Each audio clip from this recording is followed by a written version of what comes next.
معاذ بن جبل عنہ فرماتے ہیں کہ نبی علیہ السلام نے مجھے ارشاد فرمایا اتق اللہ حیثما کنت، اللہ سے ڈرو جہاں کہیں بھی ہو، اللہ سے ڈرو جہاں کہیں بھی ہو، واتبع السیئۃ الحسنۃ تمحها، اور اگر تم سے کوئی گناہ ہو جائے تو فوراً نیکی کرو، نیکی اس گناہ کو مٹا دیتی ہے، وخالق الناس بخلق حسن، اور لوگوں کے ساتھ اچھے اخلاق کے ساتھ پیش آؤ۔ اس میں نبی علیہ السلام نے 3 باتیں سمجھائی ہیں۔ سب سے پہلی بات کہ اللہ سے ڈرو جہاں کہیں بھی ہو، یہ ڈر دل میں رکھو، کوئی مجھے نہیں دیکھ رہا، میرا رب تو مجھے دیکھ رہا ہے، کوئی میری بات کو نہیں سن رہا، میرا رب تو میری بات کو سن رہا ہے نا، تو اللہ سے ڈرو جہاں کہیں بھی ہو، پہلی بات۔ اور دوسری بات کہ اگر کوئی گناہ ہو جائے تو فوراً نیکی کرو، نیکی اس گناہ کو مٹا دیتی ہے۔ اچھا، شیطان اس کا بڑا فائدہ اٹھاتا ہے۔ میرے پاس ایک طالب علم آیا پچھلے سال پرچی لکھ کے، یہ میں مدرسے سے واپس جا رہا ہوں، تو میں حیران ہوا، 4 یا 5 درجے کا طالب علم تھا۔ میں نے پوچھا بھائی کیوں گھر واپس جا رہے ہو؟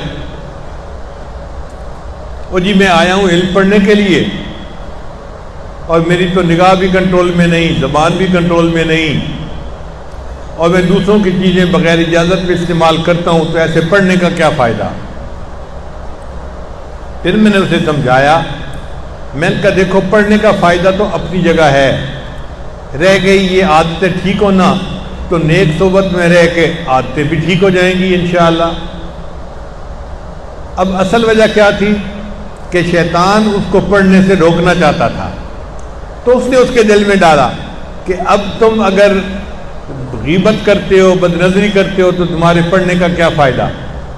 پڑھائی بھی چھوڑو تاکہ پکے جاہل بن جاؤ اور پھر کبائر میں زندگی گزارو، بلکہ مرتے وقت تمہارا ایمان بھی سلب ہو جائے۔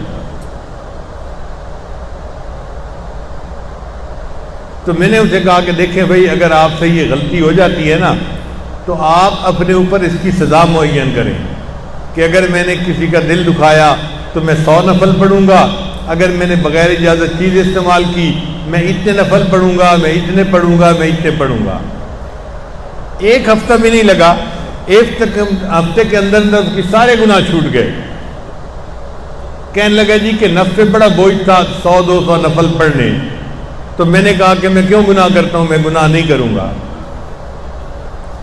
تو نیکی برائی کو مٹا دیتی ہے، اور اگر خدا نخواستہ گناہ سرزد ہو جائے تو انسان دوڑ دوڑ کے نیکی کرے تاکہ وہ نیکی اس کے گناہوں کی ظلمت کو ختم کر دے۔ قرآن مجید میں اللہ فرماتے ہیں ان الحسنات یذہبن السیئات، کہ نیکیاں گناہوں کو مٹا دیتی ہیں، جیسے صابن میل کچیل کو مٹا دیتا ہے، نیکی صابن کی مانند ہے جو گناہوں کی میل کچیل کو دور کر دیتا ہے۔